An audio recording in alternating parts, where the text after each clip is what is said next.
Hello friends, are we ready to talk about lifestyle inflation? Basically the phenomenon of when you make more money, you're spending more money to meet your salary. If you're new here, welcome to First Gen Money. This is a YouTube channel where we talk about all things navigating life as a first gen. We talk about money, we talk about mental health and relationships, basically all of it. So if that interests you, hit that subscribe button. What is lifestyle creep?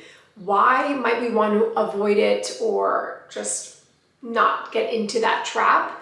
And what can we do if we realize we are there and we need to reel it back in? So like I mentioned, lifestyle creep is when your spending increases as your salary goes up. So let's say I was making $80K at my last job. When I switched employers, I started making $100K. Now, because I'm no longer making $80K, I'm like, well, I can spend whatever in my head I think somebody who makes $100K spends. Basically, I start buying things or I start doing things that I wasn't doing on that $80K salary, just because for me, I realized like now I can afford it. Now I can do it. So why not book a mani-pedi every week? Like I can afford that. And that's not always bad, right? There are instances where you want to increase that lifestyle, right? You want to improve the things that you do. For example, there was a period of time when I would not take the subway and just choose to walk 40 blocks so I didn't have to pay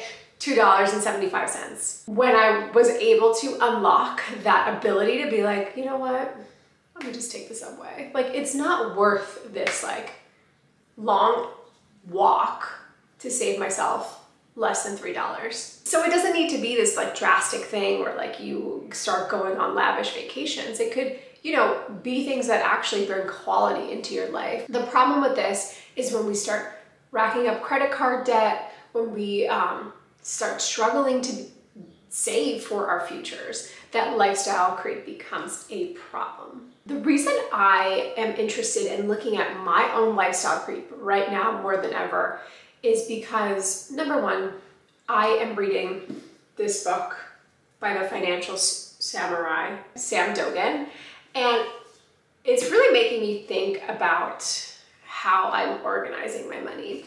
And there was a specific chart in here. He lists out the savings rate that you need, so what you need to be able to save in order to hit 1 year's worth of your living expenses. And as you know, I am currently working towards a goal to have a 12-month emergency fund. So 12 months would be a year of my living expenses. If I'm trying to reach that in a year, at this point now less than a year, then my savings rate should be 50%. I shouldn't have had to look at that. Basically, I've been kind of mapping what I'm currently saving with what is on this chart and thinking, oh, I was saving more than I actually was. And so this chart made me be like, okay, we need to think about where that spending is going, take a closer look so that there is an opportunity in the future to hit financial independence. And even if that's not something that you choose to do because of whatever reason, then still being able to increase our savings and being able to not spend every single dollar that we make means that we won't have to work forever. Because if you do spend every single dollar that you make, you are not saving for the future. So I've been thinking about lifestyle creep and lifestyle inflation a lot lately, just because I do feel like for myself, I have experienced moments of that in the last year even. Just thinking about like the situation I'm in now, like I'm almost a year now into my job, and within 6 months, I moved out into our apartment. So we went from paying $0, well, not $0. We went from paying like $300 in rent to Ari's mom in the basement to deciding to move out and pay $24.75 for our apartment. And we're okay with that. But those are instances where it's like, okay, you see, like I wouldn't have done that if I didn't have the cushion of a job.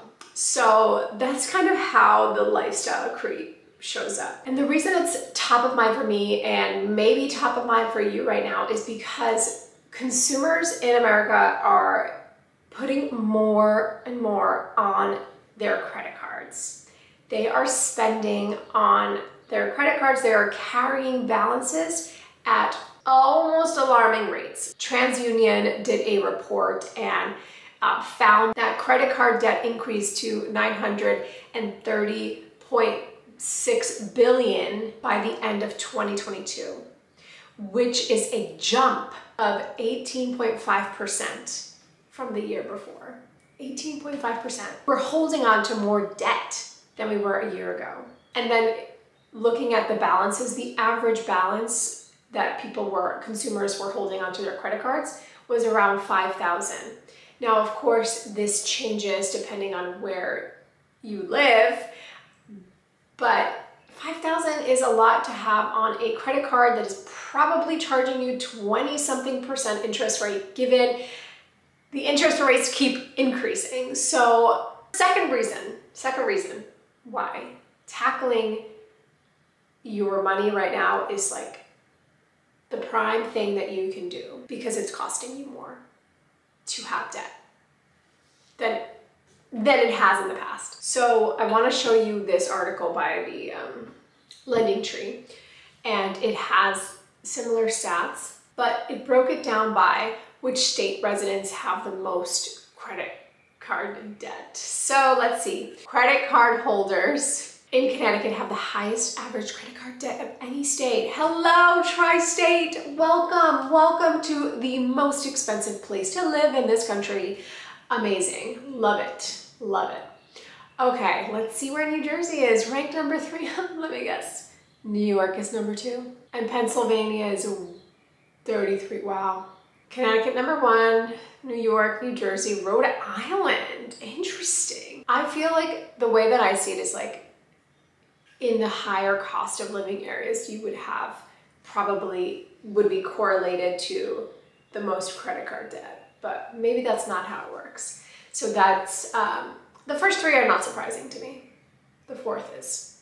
The 5th, I don't know, the 5th's a little weird. Massachusetts being number 9, that is a little bit surprising. We are holding on to more debt than we did last year, and we're paying more for it because interest rates keep increasing. That's why I'm looking at it closely. I'm looking at my spending closely because I don't want to be spending more than I think I am. Another reason why this is like so top of mind for me is because they also did a report with payments. I think, yeah, PYMNTS, which I'm gonna assume is just payments without the A. They did a report that found that 51% of consumers making over 100K are living paycheck to paycheck. So this goes back to my example of, I was making 80K, now I'm making 100K, I can spend like somebody who makes 100K. Really just goes to show that 50% plus of that population is still living paycheck to paycheck, because sometimes when we get those increases, it's not that we start increasing our savings, but we start saying like, we can afford a larger house, we can afford to buy a new car, we can do X, Y, and Z. And while that is fine, we should not deprive ourselves, because again, it is not about depriving ourselves. We need to be able to do it in a financially savvy way with maybe some planning. And I come from a household and a family that does not like to plan. So I have become, just by nature of my upbringing, someone who likes to plan a lot of things. Yes, you can have what you want, but you should think about how that impacts the other goals that you're saving for, the other goals that you're working towards. I don't know about you, but I'm not trying to work every day for the rest of my life, right? I would love to retire at some point. I think we all would. When I saw that, I was like, oh my God, what about people who aren't making 100K? And I think they have a percentage for that too. Middle income consumers, which they are considering 50 to 100K, to low income consumers, which they are saying is less than 50K, 66% and 78% are living paycheck to paycheck. I mean, that's not a surprise, right? You make less money. Now with inflation and cost of living going up, of course, if we want to get a handle on the lifestyle creep, if we want to improve our finances and just be able to save at the rate that we want to save, increase our savings. What can we do? What can we do? And this is what I've been doing. And you know I've been doing this because I'm now working towards a net worth goal, and part of that is increasing my emergency fund, and I'm tracking my spending again. So that's number one. You have to start tracking your spending. Where is your money going? You need to have a clear idea of where it's going so you can make the right decisions to change the way that you're spending. You can do this with my Google Sheet. I choose the Google Sheet because I like to do it manually, at least for 3 months, to try to understand myself, understand my feelings and emotions that come up when I put in the expenses in the spreadsheet. You can do this on different apps. There are so many. I was using mint.com before I created my own. So there are options out there.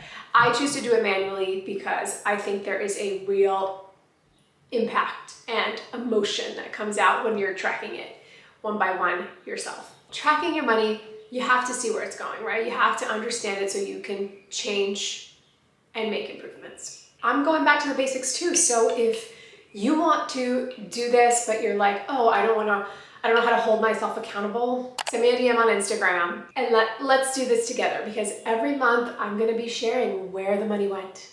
I'm gonna be transparent and we're gonna work towards our money goals together. Number two, second thing you can do. Once you are tracking your money, you can see, oh wow, I spent more money than I thought I did in this category. And this was the case for me in March. So in my last video, I kind of shared the March breakdown. During the month of March, I was like, oh, I did so good. I ate out most days at home. Like, this is so good. And then I did the March recap and I was like, almost $1,000 on food, but I had a good month. In my head, I had a good month. So tracking helps me, but you know what else? Now I can go back and be like, okay, we gotta make some moves here because I can't keep spending $1,000 on food. It's just not part of the plan. So we're gonna make adjustments there and see how April goes, right? But I can only do that because I had that clear vision of where the money was going. So reducing where you can. Reducing where you can requires you to understand where it's going. Knowing this helps you try to plan things differently. Try to prepare for the unexpected. So number three is something that I've talked about in the past. It's creating sinking funds, planning for future expenses. This came up again last month as a surprise, or actually this month as a surprise to me that, oh, my parents' life insurance premium is coming up. That's about $1,400 that I did not create a sinking fund for, that is now my paycheck going into it. So creating a sinking fund for future expenses. I'm gonna create mine for next year's premium. I'm gonna create mine for the car insurance that we have coming up in October. We do a yearly car insurance payment. So prepare for those future expenses that you know are definitely coming up, or that you imagine are coming up, like the holidays or your 30th birthday. You know, just like start thinking about how you want to spend, how you're going to prepare to spend for that, and so it doesn't hit you as like a, was not expecting a $1,400 bill this month, but it happens. And the fourth one is a little more psychological. And this is like really decluttering the space. Decluttering the space so you can see all the things that you have purchased over your lifetime that you don't need. And maybe it can help you think about how full life is. We don't need to keep adding to our lives. I need to do this. I have done it with my clothing because I keep telling myself, I don't have clothes. I don't have clothes. And then I declutter the closet and I was like, okay, I really don't have clothes, but I have enough clothes to get me through April, maybe May. So decluttering helps us really picture the things that we own so we don't feel like, oh, I need to go out and buy this thing. Because look, you bought something that you thought you needed a year ago and now it's like you're gonna go put it in, give it to Goodwill. So Decluttering your space helps you realize the things that you have that you didn't need, but at some point you thought that you needed. That's all I got for you today. I'm holding myself accountable to decreasing my spending because I know my spending has been a little bit out of hand, and I have savings goals. I have money goals I'm trying to hit this year. I want to increase my net worth. I want to have a debt-free wedding. And this is all gonna make me go back to the basics. And sometimes you do have to go back to the basics. Sometimes you do need that period of time where you are being more thoughtful about where that money is going. And so that is the period I'm in right now. And if you're in that period too, let's be in it together. Let me know what you're working towards. Let's talk about it. I hope you enjoyed this, and if you did, please consider subscribing. I put out videos every Wednesday, so I hope to see you next week.